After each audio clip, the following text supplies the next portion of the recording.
My name's Alex Fish. I'm a council member here in Culver City. I'm going to keep this very brief since we're starting late. It's my great pleasure to introduce Mr. Randy Shaw, the executive director of the Tenderloin Housing Clinic and author of the recent book, Generation Priced Out, Who Gets to Live in Urban America, I think is the subtitle. Right. And it's generated a lot of discussion. I think everyone will find something provocative about tonight's talk. So thank you very much for being here in Culver City, Randy. Well, thank you. Thank you very much. Really appreciate it. Again, it's fun for me to be in Culver City because, as some of you may have read, my father practiced dentistry here at the Washington 24-hour Medical Clinic right off of, Bundy off in Washington Boulevard. We used to buy fireworks here because they were illegal in Los Angeles. And his property taxes were much less than across the street, which was Los Angeles. So always had fond feelings, went ice skating regularly. I went to, I was very sad. I know the rink sign is still there. I understand it had to go away. But I went to University High School, so I'm from Los Angeles and from the West Side. And how many people here are from, or live in Culver City or from Culver City? Because I'm talking about Culver City. Good, I want to make sure people care about Culver City. Because, my book, I have a chapter on Los Angeles, which really doesn't get into Culver City. So, the book has a lot of great stuff on Los Angeles and its housing crisis. But there's a connection. Now it's not going very well. Okay. That's good. Okay. There's a connection. And what I do write about in the book, which I think is very analogous to Culver City, is Highland Park. People here know Highland Park at all? Because, if you grew up in LA like I did, first I never even went to Highland Park until recently, and you said, well, Highland Park really needs to worry about gentrification and upscale transformation. You say, well, what are you talking about? Highland Park? No one wants to live there. That's why it's so poor, heavily Latino. And, of course, what happened, and it's a function of the overall LA misguided housing policy for decades, is since 1970, LA added 1 million people, and they built hardly any housing units.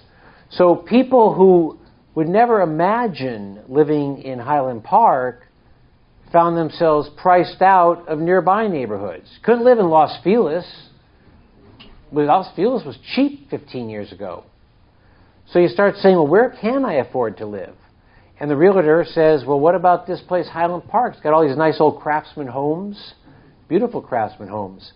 And what happens in the space of literally like 5 years, Highland Park goes from a very low-income community to what NPR on the Marketplace show describes as the national poster child for gentrification. Now, let me ask anyone, how much luxury housing development was built in Highland Park to cause that gentrification? Because you know that it's common fiction, widely disseminated in public, and you know what I'm talking about, that the cause of gentrification is luxury housing or any market rate housing. But nothing was built in Highland Park. And I would say the same thing's true with Culver City. There wasn't luxury housing development here in Culver City that caused home prices and rents to escalate. It's Culver City not building housing. After I knew I was going to be speaking, I thought I'd get some facts about Culver City, and I saw in 2018, in the whole city, only 69 housing units were permitted, and of those 69, 55 were single-family homes. That means that Culver City only built 14 units of multi-unit housing in an entire year during what been a construction boom in much of the state.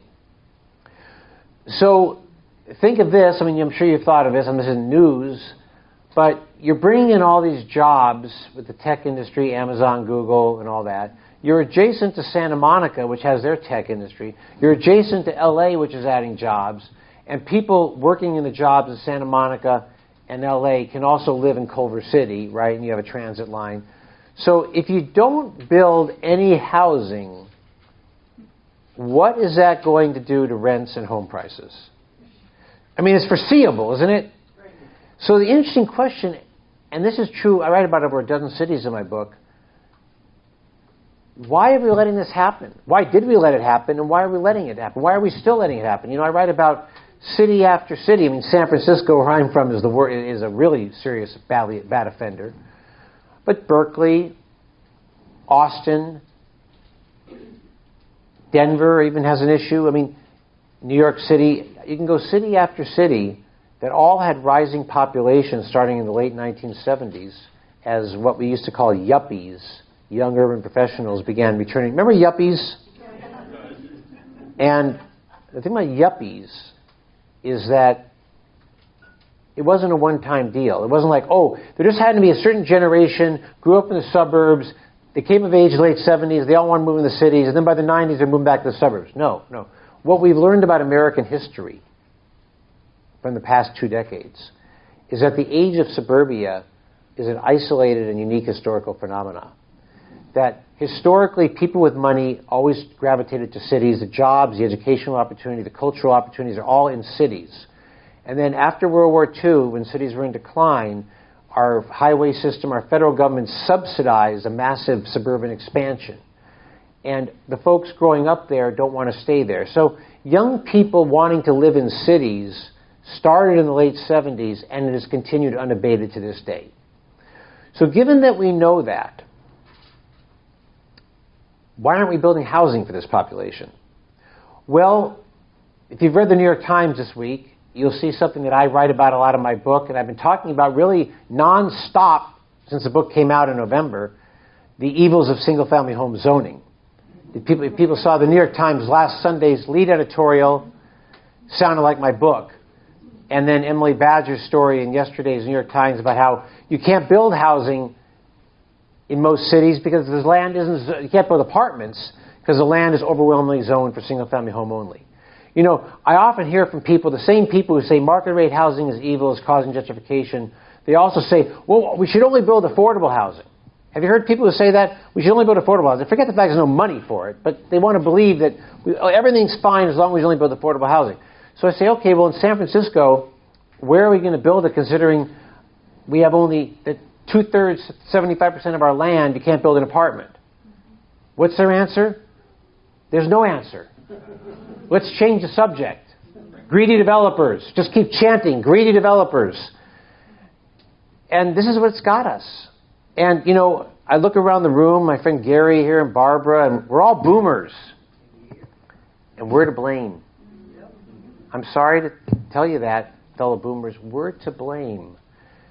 Boomers, when you go to a hearing on land use, you support housing or more density, it's the boomer homeowners who are saying, nope, keep things exactly as they were when I moved into my block. And I have the God-given right to decide who lives in my neighborhood. You know where that started, by the way? My hometown, my current hometown, Berkeley. In 1973, Berkeley passed the nation's first neighborhood preservation ordinance. Now, is anyone against neighborhood preservation? That's a good idea, right? And after all the redevelopment of the bulldozers in the 60s and the ill-conceived urban renewal plans, neighborhood protection and preservation, preserve neighborhood character, that's the way to go. Great idea. But what did that turn into? Well, I went back in the book and checked out the 1973 preservation ordinance, which was done by many progressive officials.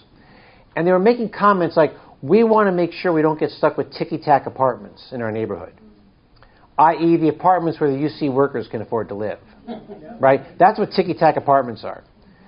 And what's happened in all the cities I write about is that neighborhood groups, primarily boomer-dominated, particularly in Los Angeles, feel like we have the right to determine who gets to live in our neighborhood, what gets built in our city, and we don't want apartments because tenants are of low character. Now, I describe in the book a situation in Minneapolis on a video that I saw where I heard these homeowners. One of them broke down and cried about this project going on across the street. Does anyone here on Twitter go with Wedge Live? You should. It's hashtag Wedge Live. Does great videos. I have it, and I have the link in the book. But anyway, people are saying, who's going to handle all the 311 calls? Who's going to deal with the mattresses left in front of the place? And I'm thinking, is this a drug rehab center or a prison halfway house? And I find out it's a 10-unit market rate apartment building in a neighborhood that's 80% renter. But I also talk about a woman what's happened is tenants are seen as destroying neighborhood character, when in my experience, tenants are the ones doing the work to build the neighborhood character. So what has happened to us, especially if you go to a neighborhood like Los Feliz, which is single-family home only now, or many of the neighborhoods, you'll see fourplexes everywhere because they weren't illegal then. Because in those days, they used racial covenants to stop the people they didn't want from living in their neighborhoods. Once they couldn't do racial covenants, starting in the 1960s and since that time, in the 70s and 80s, it was economic covenants. No apartments. That'll keep the riffraff out of other races and tenants. So that's what we've done.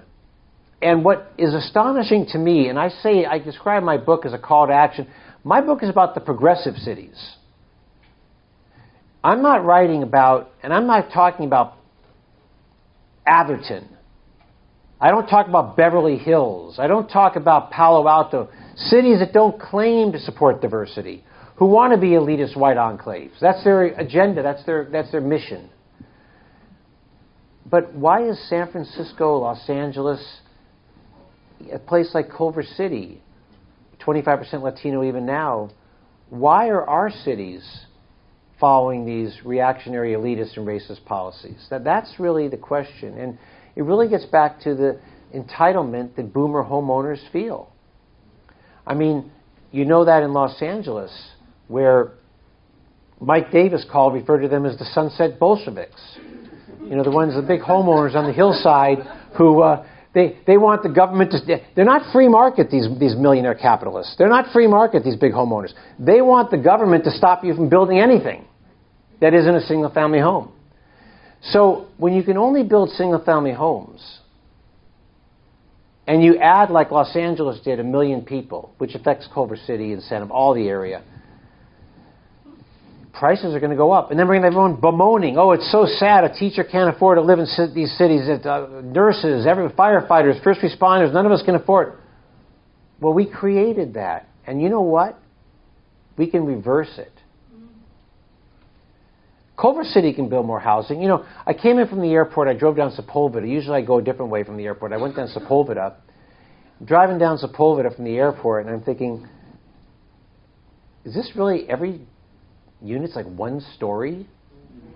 I figured I didn't, I had to be watching the road, but I did calculate. I think you could build about 10,000 housing units just between the airport and Sepulveda and what's your street? Linsblade. I mean, there's so many building sites. The parking lot for the former ice rink could house 500 people. So here's the question I have for people. We'll get into this. Why aren't we doing it?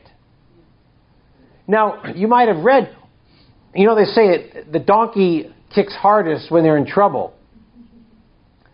Down in Southern California, they're actually making it hard to build housing.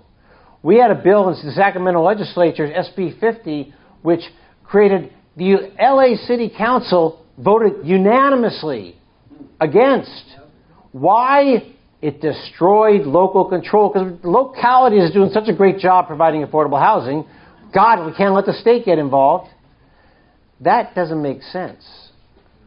And I think we have to really dig deep here, because this is one of those issues where it's so easy to do nothing. I always sort of make fun of the Berkeley homeowner who drives a Prius and has their solar panels and make sure they compost on the street. We have door-to-door composting that they pick up every week, and they feel they've done their part. But of course, they're not letting apartments be built anywhere near their neighborhood. So there's 120,000 people commuting from Sacramento, where it's cheaper to live, by car to Berkeley. I did an event in Fremont. The guy said he works with 45 people in his division at UC Berkeley. None live in Berkeley. Many are driving to work. So it's great you're doing your compost. We also, wait, to be fair to Berkeley, wait a minute, we banned plastic utensils at fast foods. I mean, come on.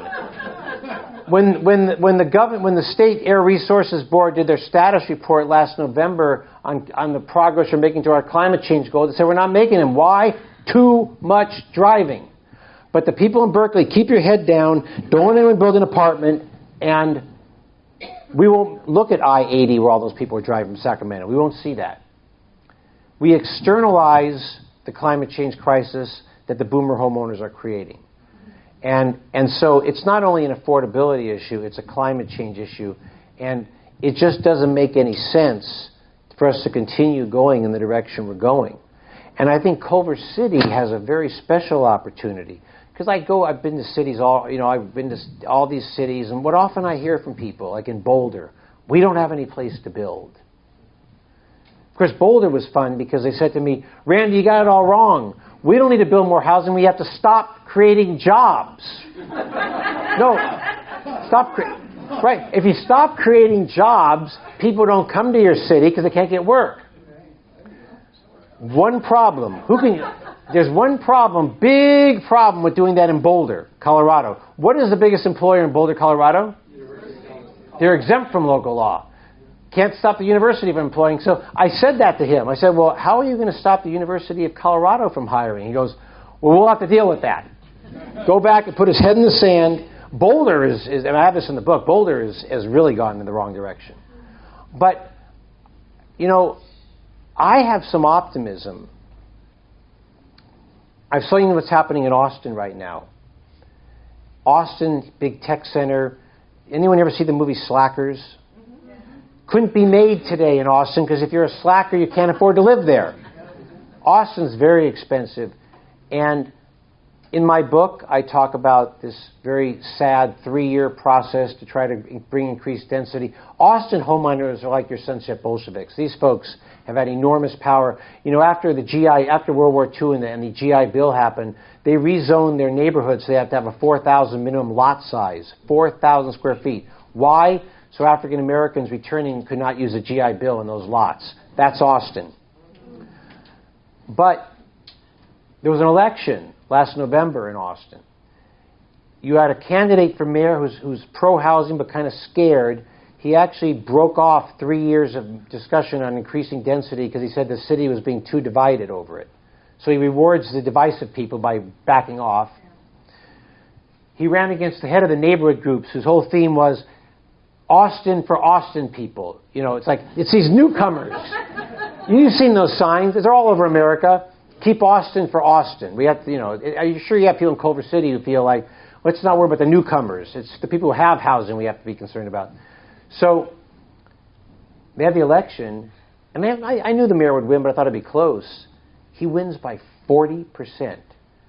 And when there finally was a citywide election and not a Thursday afternoon planning commission hearing that only the boomers can have time to go, when it was a real democratic process, the housing people swept and control a majority, and Gregorio Cesar already passed this Affordability Unlocked. Citywide, you can do 6 units that are 50% affordable, and the city is going to subsidize the affordability with a bond. So, Austin went from disaster last July to triumph now. So Culver City can do it. Culver City can do it. Before I break for questions and comments and discussion, I do want to mention, anyone here from Santa Monica? I have to tell you, I've been praising, I grew up right at the border of Santa Monica, hung out at Sand and Sea Club at Santa Monica when it was there, spent a lot of my time. I've always extolled Santa Monica. I say good things about it in my book. Always said, God, great progressive city. Then I hear about this airport. And I thought maybe it was in Ripley's Believe It or Not that progressive Santa Monica that says they care about low-income and working people could have I know the airport well, the 227-acre airport, and decide to turn it into a park. You know how expensive it is to live in Santa Monica? It's way more expensive than Culver City. And those millionaires want to build a park for their own playground when working people, the people who work in those hotels and restaurants, need places to live. That's just outrageous. And so how do these people get off calling themselves progressive when they're denying housing opportunities? One of the things I say in the book is you got to use public land in these high-income areas for affordable housing because it's hard to get sites. I write about a site that's gotten a lot of attention in the New York Times recently and a lot of other publications called they call it the Elizabeth Street Garden. And I just want to tell this story because it's so emblematic of why we were in this housing crisis. So in the early 80s, a site is picked for affordable senior housing. But as typical with government, the money isn't there and all that. And then finally, in 2009, the site starts moving. In the meantime, they leased it to a guy who does architectural sculptures. Everything in the place sells for thousands of dollars. It's like giant outdoor ornaments. And he was using this lot set for affordable housing to store his stuff. He finally gets word, hey, you know that affordable housing in Nolita, upscale? Now it's upscale Nolita. It was not up north of Little Italy, very expensive neighborhood. The affordable senior housing is moving forward now. What does he do? Landscapes the whole thing and renames it the Elizabeth Street Garden. Beautiful garden, not open to the public, only when he says it's locked unless he lets you in. And here we have these wealthy village folks, gobs of money, houses in the Hamptons, some of the wealthiest people in New York, live in that village area, West Village. And they want to turn into a park. And they don't care if it's senior housing. They say, we need open space in Nolita. And I described the battle, and why are we going to win that battle? Because something happened that almost never happens in progressive cities. A city council member named Margaret Chin said, no, we're building housing. They ran a candidate who'd never been involved in politics against her. And in these council elections in New York, the incumbent always wins. This guy got 48% of the vote. Why? Margaret Chin was stubborn, wouldn't work with the neighborhood, i.e., she was insisting that a site that's been set for housing for 30 years actually get built. Most elected officials, as I described in other cities, including San Francisco, they hear their neighbors, those homeowners opposing not affordable housing, they're taking a walk. Not the right site. Great project, wrong location. We've heard that before. It's always a great project, always the wrong location. Never the right location. So anyway, we can do better. We have people like Alex on the city council here who, you got to elect the right people. We've learned that. But we can do better. And I believe that Culver City is a better city if it's more diverse. And it's not moving in the direction of Palo Alto, which is an elite white enclave. I don't think that's what Culver City people want. I don't think that's why a lot of you who are here now moved to Culver City. You wanted its diversity, and it's a fight you can win. So I'll leave you with that, take questions, and I hope you will buy the book because there's a lot of good stuff I couldn't get to in this 20-minute introduction talk. Thank you. In the back there. Oh. I have to go to the mic. Okay. Well, you have to come to the mic. I thought I had a mic, yeah. Hi, Randy. Couple of things that you failed to mention in your talk here, and thank you for being here. When you mentioned the corporations coming in, you failed to mention that they're also coming in, not with jobs, but with thousands of employees who are coming in, taking over neighborhoods. Yes. We have a lot of houses being built in Culver City right now, but it's all $3,500 for a one-bedroom. And what's happening is we're not holding the corporations accountable for housing their employees who they are plopping down on our community. Another thing you failed to mention also is our vacancy rate. We currently have 231,000 vacant housing units in L.A. County. Well, let me deal with this. I don't want to get off on a tangent. Sure. Those vacancy rate numbers are irrelevant and misleading, and they keep being repeated by people often. I'm not putting you in this category who don't want to build new housing to say we have all these vacancies. We have an extraordinarily low vacancy rate. The definition of a vacancy is whether an apartment is available. And people float these numbers in all these cities. Oh, San Francisco supposedly has 100,000 vacancies. Well, how come whenever there's an apartment available, there's a line? So the corporation issue, which has come up again because Google just gave $1 billion. Look, I write in the book about Oracle, goes to Austin. Well, here's what happens.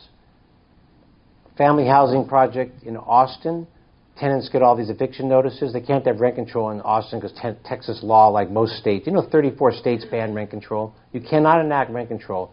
Now it's 33 states because Oregon just went the other way. You can't have rent control. So all these low-income families right on this nice lake are all forced to move. What does it become? The Oracle campus. And I said, wait a minute, Oracle brought all these employees. Why didn't they ask Oracle to provide some housing? And the real question is, I look at the cities.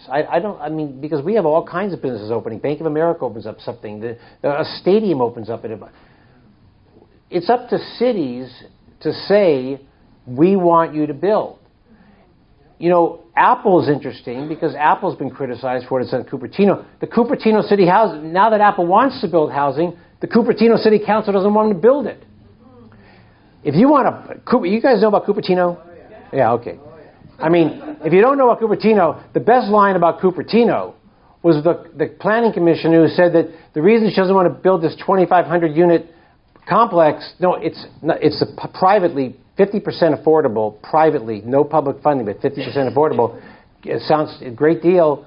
Is it's going to bring prostitutes to Cupertino because we know the people living in those places are men. She said that. Look it up online. It's true. So I think the question is, I look at cities to demand these corporations build the housing. So, thank you. You just made my point. Yeah. But you know what? I was going to say something about that. Some cities, I understand, don't have leverage. But when I look at Austin, the same time that Amazon was getting all the publicity about the New York City thing, Apple was planning to add 10,000 jobs in Austin. Now, Austin did not need any of those jobs. Austin's overwhelmed with tech. Austin had leverage. It's a failure of city government. You got to elect people like Alex here. People who hold. Seriously. It really comes down to you have to have elected officials who are willing to say, hey, okay, you're bringing 10,000 people here.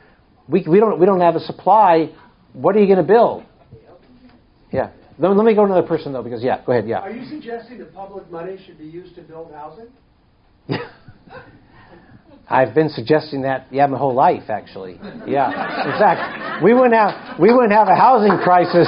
One thing, when I have these discussions, realize that the major tenant crisis in the United States of people who are too poor to afford rent, it's 75% of households eligible for federal housing assistance don't get it. Just think for a second. In 1949, we passed the National Affordable Housing Act, and we say the United States government has a duty to house all Americans, which we've ignored. Richard Nixon decides in the 1970s, we're not going to do public housing anymore. We're getting out of the public housing business. Ronald Reagan decides to so decimate the HUD budget in 1981 that to this day we've never come back from 81. And then people wonder, why are all these homeless people out there? God, why do we have all these homeless people? Well, maybe because when 75% of the people eligible for federal housing assistance don't get it, what is the alternative to homelessness? It's pretty obvious. But I'm talking about we can't even house middle class people anymore. Teachers who aren't eligible for federal aid, we can't even house them. We used to be able to. 10 years ago, people say, Randy, I wish you wrote your book 10 years ago. I said 10 years ago, it wouldn't have been a book. Seattle wasn't super expensive 10 years ago. Portland wasn't. Minneapolis wasn't. The whole bit. Yeah. So my question is kind of based on previous. Microphone. Sorry about that. So my question is kind of based on the question before. So you started talking about cities. So it got me thinking about the fact that, and this is a larger question and a larger issue than just Culver City, but it affects all, it kind of boils down to, and that is that people are moving to cities, mostly coastal cities, East Coast, West Coast. So what can we do to try not to have all these people move here? Not in the sense. Well, what I'm saying is the Midwest is suffering because all these people are leaving. You have these towns that are shells of what they used to be. I quote someone in the book, a real anti-housing person in Berkeley, who said, "Why don't all these tech people just move to Idaho?" Well, they're not moving there. I mean, I just told you, Apple, they moved to the places where there's already a lot of tech. Right. And you can't change that. You have no power over that. And I think this is the important point, and I've said this many times. How is that going to get teacher housing? The service workers at Berkeley, the UC Berkeley, UCLA, Santa Monica College, they have to be right there. These jobs aren't transportable. There's so many jobs that are in the place, that restaurant workers, that even if you take out the Amazons and the Googles and those things, the affordability crisis would be there because the population has still gone up. I mean, we had a tech boom. The dot-com boom, which totally changed the San Francisco real estate market forever, started in 1997. Prior to 1997, most of the neighborhoods in San Francisco were already gentrified. Prior to 1997, before tech ever arrived. So it was really the fact that San Francisco's population, and we added 100,000 people since the last census in San Francisco, and they're all added. If you look at San Francisco, because of zoning restrictions, because nothing got built in the whole west side of the city where Golden Gate Park is, if you know part of San Francisco, 100,000 people all basically came to what they call the ring neighborhoods, the Mission, South of Market. Okay, so you got to build more housing. No way around it. Yeah. Well, I just wanted to just say what I'm really speaking of is the Amazons that say we're going to go to New York City when the rest of the country could really use those jobs. No, I agree with you. They went to Alexandria, Virginia, but they're going to a place where they feel they have a workforce that can serve their needs. They don't feel they have that workforce in Montana. If they did, they'd be there. I mean, there's the realities of business, and they just don't see it. That's why they keep. I mean, why does Austin keep getting more tech companies when they can't even house there? Have such a bad crisis as it is. Let's let her go. Yeah, thank you. Hi, thanks for being here. Culver City has no legal rental protections, and this Monday the City Council has agreed to discuss the possibility of a temporary rent freeze. And I'm just wondering, I'm all in on building more. I want you to talk a little bit about maybe how rental protections and density can kind of come together and why those things are important together, because I think there might be sort of a false dichotomy that these two groups are against one another. Well, that's because of certain people who are misinforming other people, and we know who those people are. But here's the deal. This Michael Weinstein guy is unbelievable, but not to mention names, but here's the deal. Rent control is the foundation of stable communities. When to me, just cause is a moral issue. I don't believe someone should have the right to tell you to leave from your home for no reason. I mean, that's just a core moral value. The fact that we don't have a national just cause eviction in this country makes no sense. And we had a statewide just cause bill this year that I thought with SB 50 was going to be a package. A lot of corporate interests who have never been involved with rent control signed off on this deal. And then our governor disappeared and it fell apart. There needs to be statewide just cause. And the rent control, people say, why is rent control so important? And I tell this story all the time. If you're in a neighborhood and you don't have rent control and you want to work to improve the neighborhood, you're always afraid, wait, if I make this neighborhood better, I'll be evicted. And someone who pay more money will move my place. In my neighborhood, where I work, the Tenderloin, which is the lowest income, the only neighborhood in San Francisco that will never be gentrified.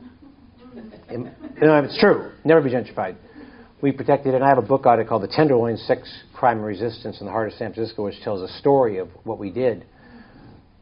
The most active people in the neighborhood are tenants, because they know they never have to worry about being evicted, and they can put their time in improving the community, fighting crime, beautification, the whole bit. They're also very pro-housing. We support every housing development. So the problem with this density issue, people say, well, we don't want this market rate housing because it's going to cause the eviction of adjacent tenants. And what I don't understand about Los Angeles is you have rent control in Los Angeles. So why are we saying this? It's not true. In some places where you don't have rent control, I can see why you'd find adjacent new structures threatening. So what Culver City needs to do is a threshold measure before you make Sepulveda turn into the Champs-Élysées of Culver City. I'm into Sepulveda. I'm going to be following you guys because I'm telling you, that could be your Vienna. That's your Marais district. That's your Paris, Sepulveda, 20 years from now. Got to get. But here's the thing: you have to get the people living in the area who are tenants to feel like they want to put the energy into it and investing into it because they're safe from being evicted. And I'm friends with a lot of landlords. A lot of landlords in San Francisco, and they all live fine with the rent control we have. They all live fine with it, and they will tell you personally. You probably landlords. Some of you may be landlords here. Landlords. They'll say, "I never want to evict a tenant for no reason. I would never do that." Well, but the thing is, there are some people who do.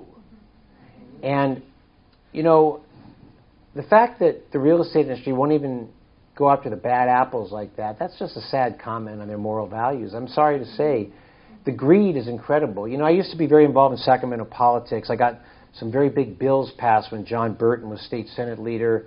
I used to be down in Sacramento all the time. And I'd see the realtors. We were negotiating with them, and for them, it's just. I mean this really seriously. It's not really just money. It's a game of needing to win. It's not like they have members calling up says, "Whatever you do, don't let there be just cause eviction." It's like, if we let them get just cause, next they'll go after the Ellis Act and Costa-Hawkins. So we got to stop any minimal change. But again, we have not done a good job, those of us who care about these issues, in making sure this happened. We let our governor take a walk after he said he was for just cause eviction. So we need to be a little more attentive and more alert. But boy, it'd be a great shot in the arm to the entire state if we could report that Culver City has moved forward. It'd be great. Yeah, sure. Yeah.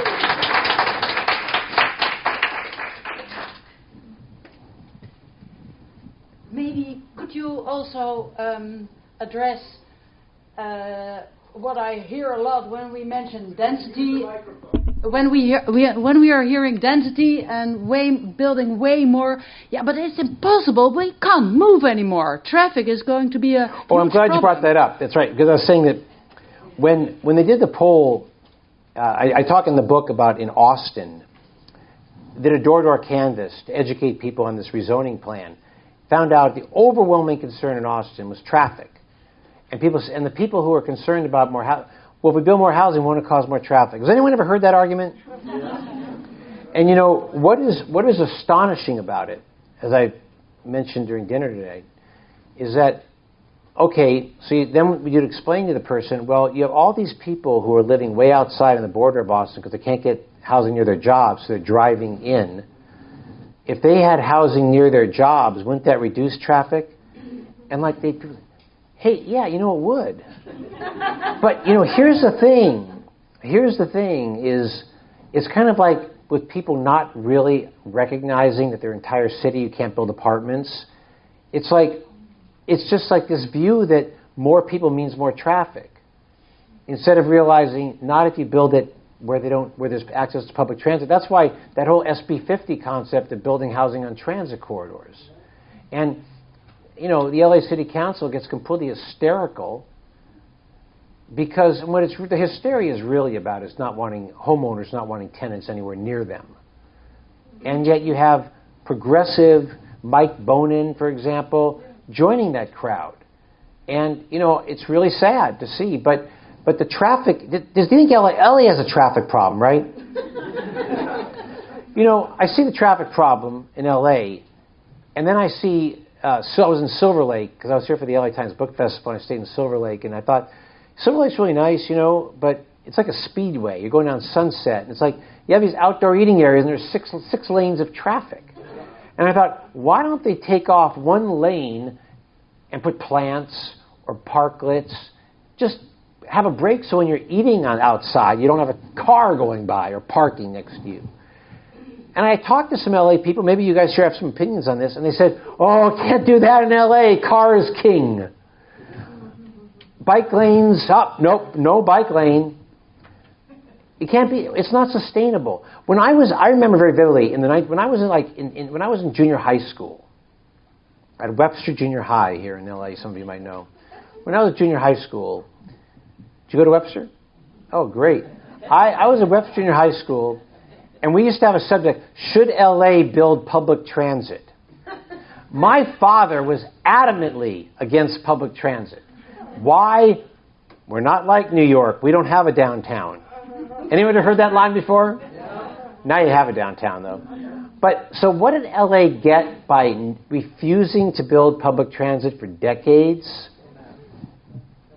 So what I always wonder when people say that these things like the traffic is bad, what's their plan for getting it better? Okay, so we'll cut Uber and Lyft. We'll let them do less. That's an issue. They're blaming Uber and Lyft for increased traffic. Okay, that's one issue. But I don't see a solution. If you're not going to do bike lanes and public transit, and you're going to continue to increase population, and here's the important point.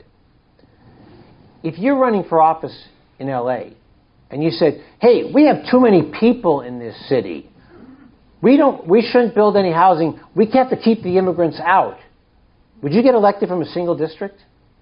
I don't think so. You wouldn't get elected in San Francisco or anywhere. Well, what we're saying is we're happy to have the immigrants come in. We're not going to find any housing for anybody. It doesn't make sense.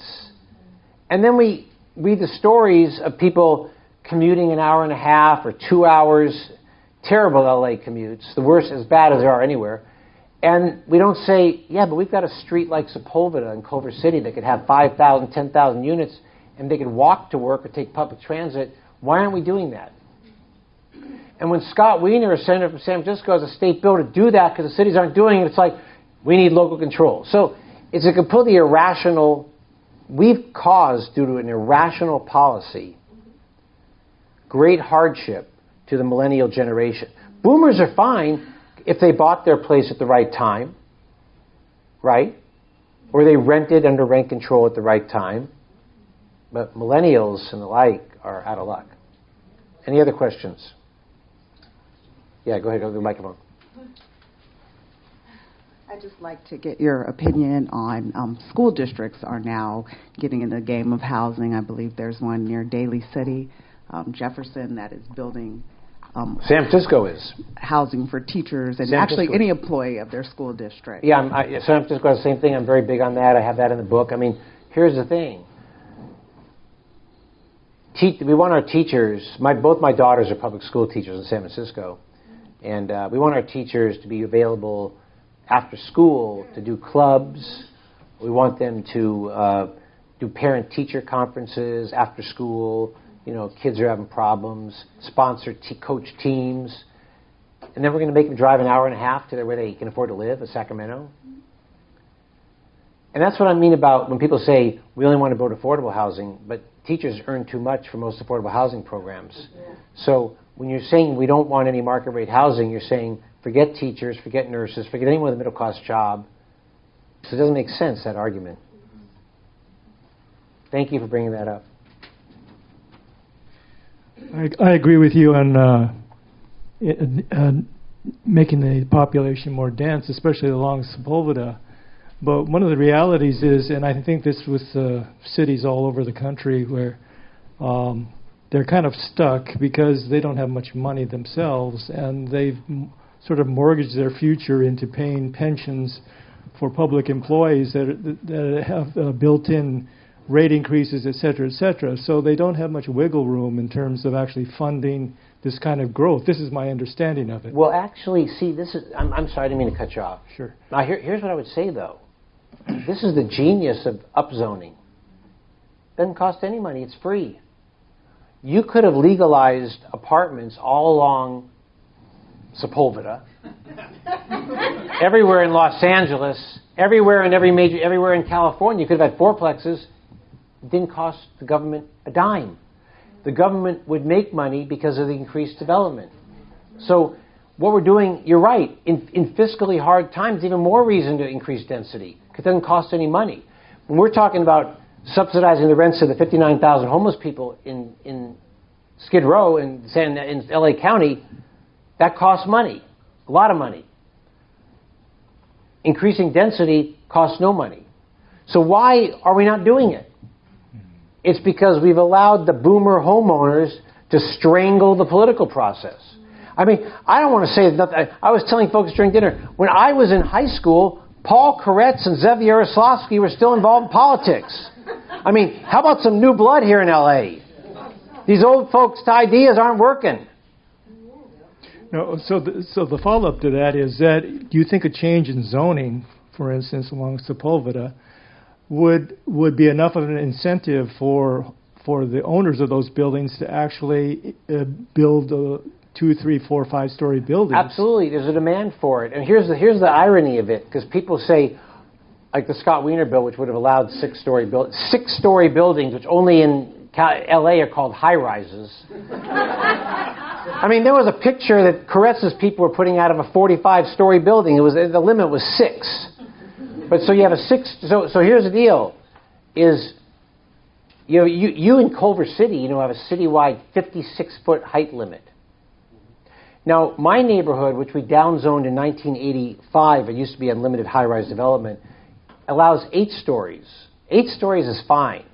I don't know why you have to have 56, but you need to have some bigger projects, 56 feet.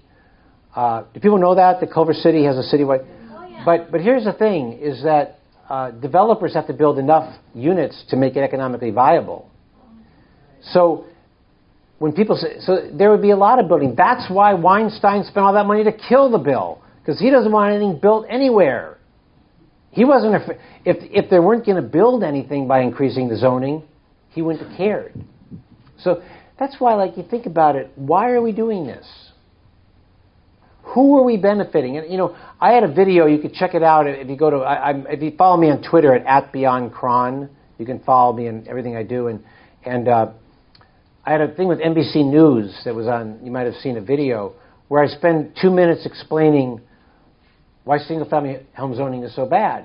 And what I say in that, is what I also say in the book, is the biggest people profiting from the existing system are boomer homeowners, because they're if the best job you can have is be a house in Noe Valley in San Francisco, you earn $60,000 a year and you don't have to go to work. Just sit there, do nothing, don't paint anything, don't fix anything, just let it sit, and it's worth $60,000 your equity the next year. So these folks are thinking I don't want any more housing, because then there'll be people competing, more supply.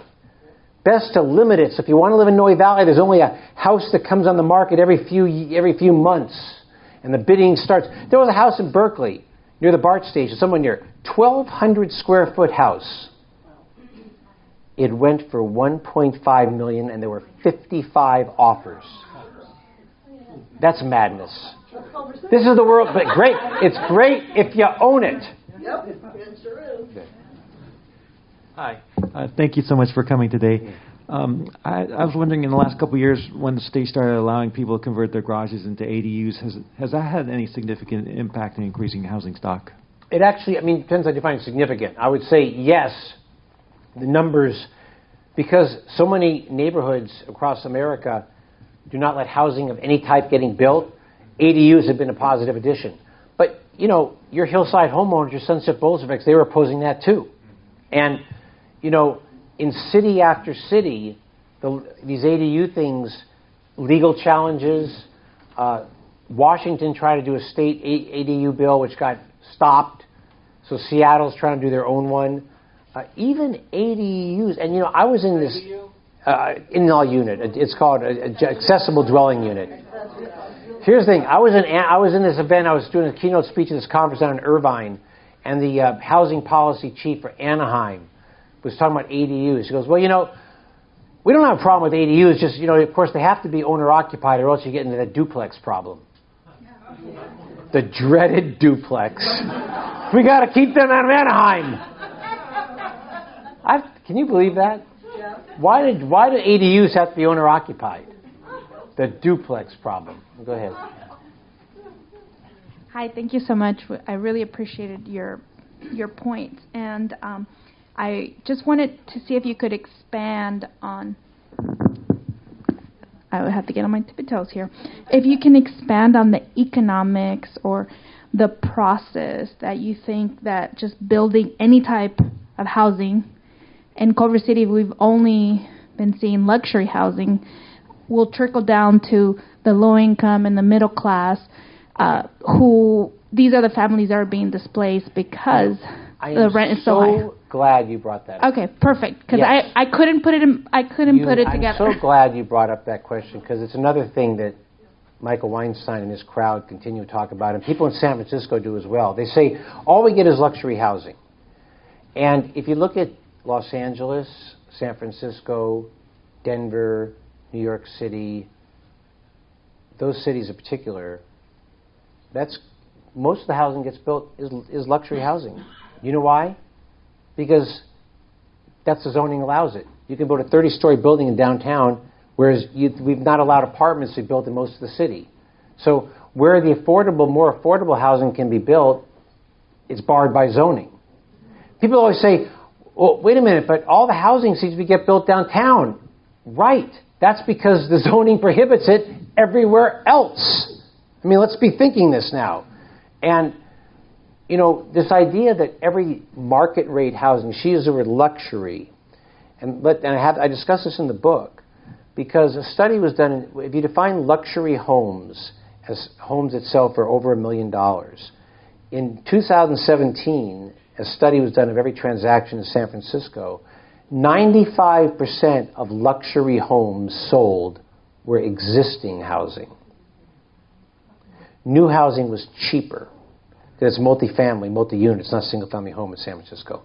So this is what this really a troubling disinformation campaign goes by, where people say every time anyone builds anything that isn't subsidized by the government, it's luxury. It's not. It's not. Facts are, and it's like the phrase "greedy developer," where LA Times did a poll last October. You know, people say the biggest problem with the housing costs are greedy developers, and people made a big deal about it. Oh, well, people don't want housing built, and I said, no, look, if you interview a boomer homeowner and say who's responsible for the homeless, who's responsible for the high housing costs, is that homeowner going to tell the pollster, I am? It's greedy homeowners like me?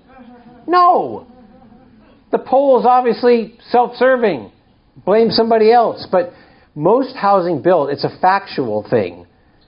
It's cheaper, the new units, than the existing units because they're multifamily. They're multiple units and they end up being cheaper. That's why, and also in San Francisco, and you know, here's the other San Francisco, we have inclusionary housing. So you could build, whatever you build, at any income level, a percentage is going to be affordable. Now, the LA folks, LA City Council, local control, we all oppose SB 50. Does LA have inclusionary housing? No.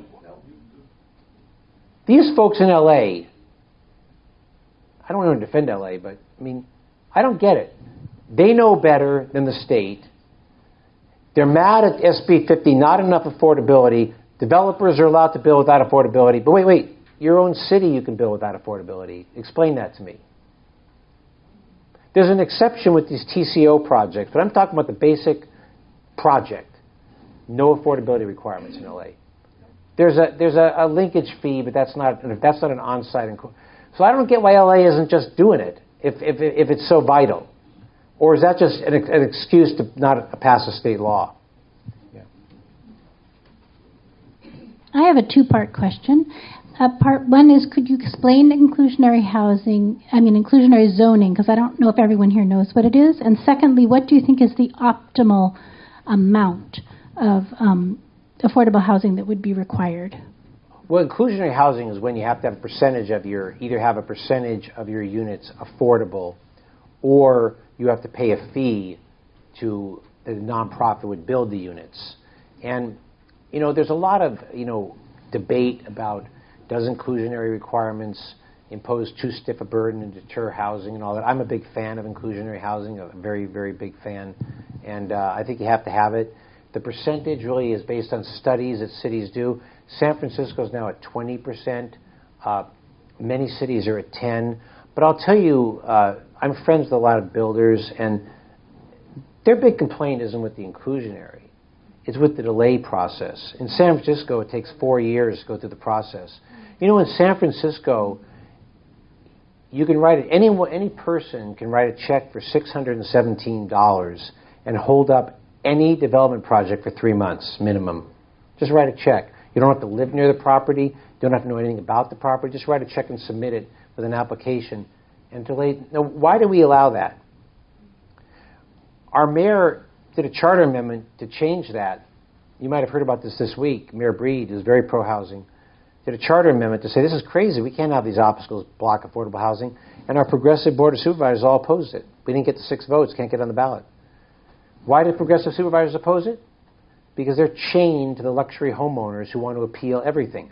The most appeals, you think appeals come from the tenderloin? No. Appeals come from the wealthy homeowners who don't want their neighbors remodeling their kitchen. We actually have legislation pending in San Francisco that allows you to challenge a conditional use. As you know, the phrase conditional use is a very expensive process, higher level. A conditional use application if you're going to expand any room by more than 10%. Gary, didn't you expand a room by more than 10%? You're in Culver City. You're safe. 10%. You want to give neighbors the right to challenge through a conditional use process enlarging your kitchen? That's where it all started in Berkeley in '73. I saw a map today of Culver City which shows how much of the city is zoned R1, which means one unit of housing on that lot. Right. And it was so astounding. It's just it's true all over so the country. much.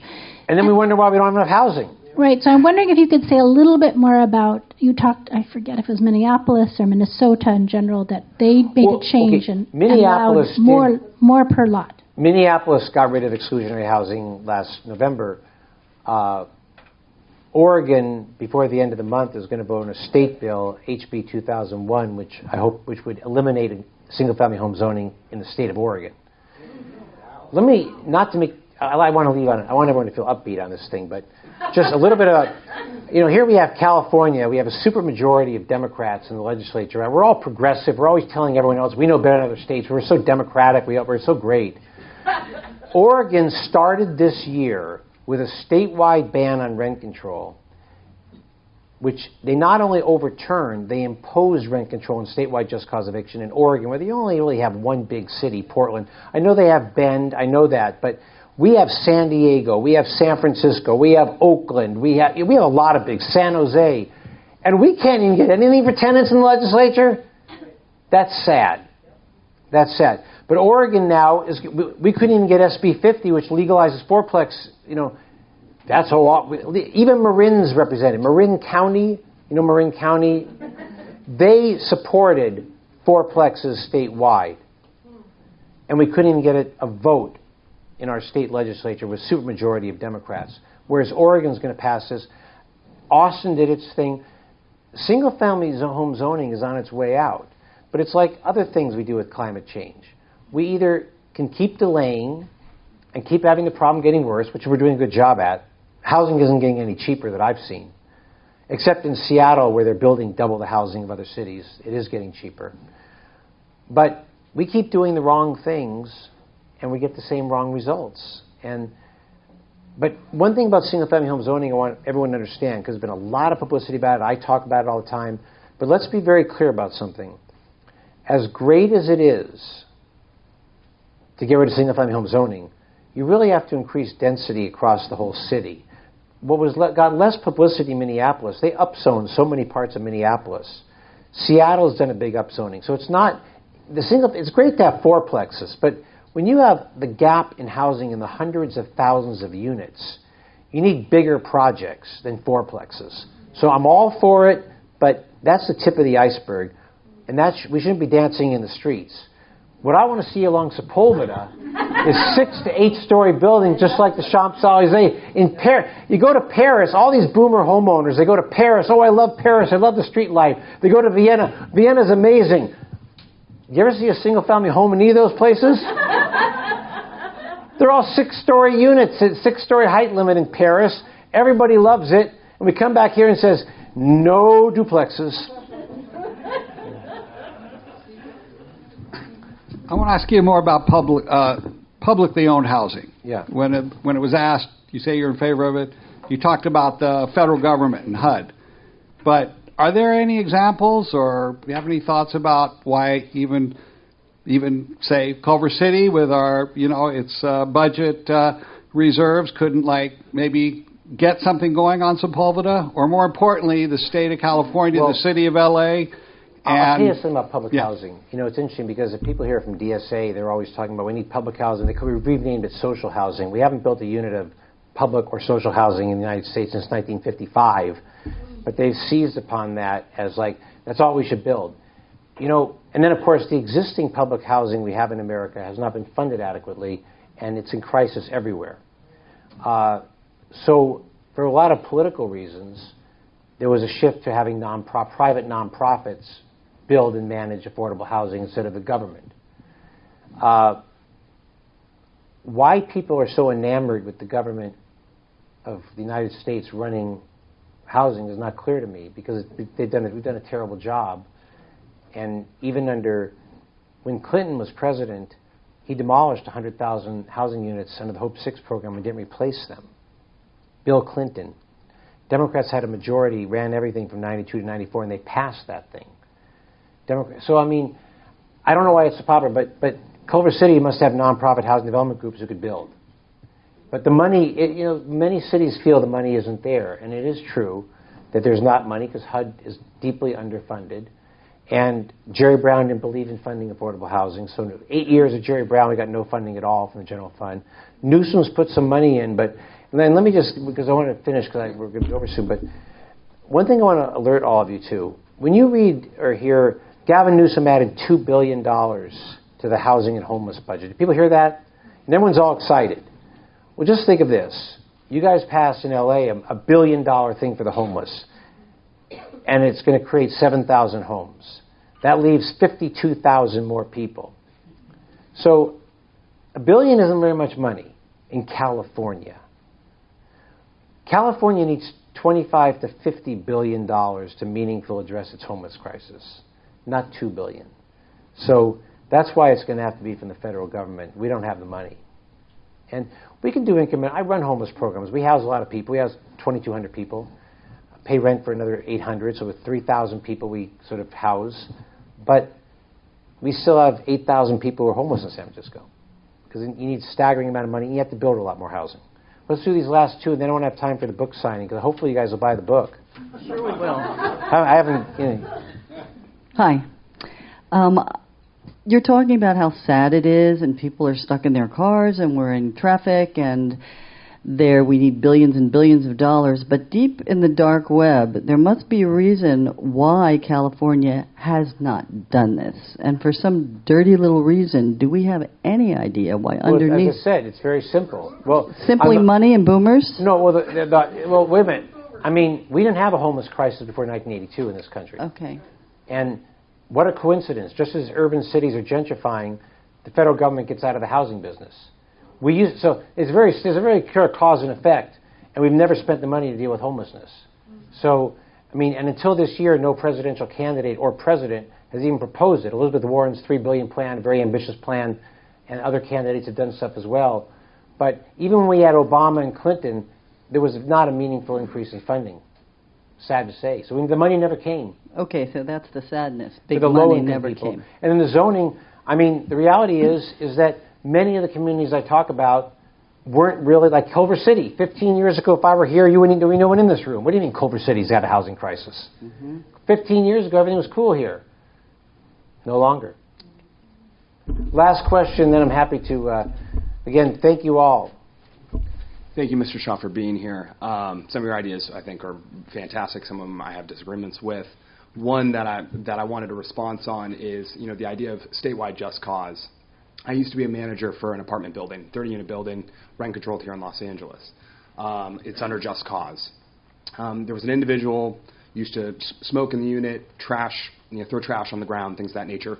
I would say not illegal activity or anything of that nature, but just cause made it very, very difficult to remove a tenant that was probably 90% of the complaints in that building.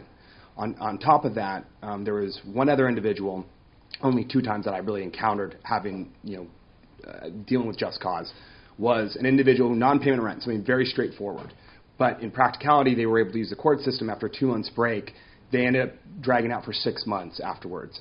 I'm sure you've heard that before. I'm just interested in whenever some I of that. hear that someone dragged out a non-payment of rent, I used to run an operation in San Francisco that dealt eviction with those cases. The landlord did something wrong, because it doesn't take 6 months unless landlords. I've had cases where landlords said took 6 months. Well, yeah, because they didn't do it right. They made mistakes over and over again. But here's the thing about just cause. Just to say it was an independent. It was a mom and pop. It was their only building. Yeah. To say that they're a very sophisticated group of people, I would, Well, if their own property, it's worth a lot, they should hire lawyers. But here's the thing. I frequently hear, and the opposition to Just Cause is always about, we had this nuisance tenant, we couldn't get him out. My organization is not under rent control, but we impose Just Cause on our own because it's fair. And we don't have any problem evicting people. We evict more. My organization I think we used to evict more people than any other organization in the city. Because when you have formerly homeless people, often they lose their benefits. And even though we have all kinds of ways to get benefits, and also some people, they have a policy now in San Francisco that they prioritize people who have been on the street for 10 years. When you've been on the street for 10 years and you spend a couple months in a navigation center and you come into one of our hotels, doesn't mean you're functioning. And those folks often have problems. But I haven't found that problem. And then I'd also say about Just Cause, you can tell me any law we have. And I can say, yeah, but I know you said freedom of speech, but this happened and that didn't seem fair. I mean, that's just how things are. You don't penalize the vast majority because we think of a few examples where the law may not fit. So let me leave you with that. Pass Just Cause in Culver City and rent freeze. And again, thank you all. Again, you can find me at Beyond Cron on Twitter. I'm happy to talk afterwards and sign copies of the book afterwards very much.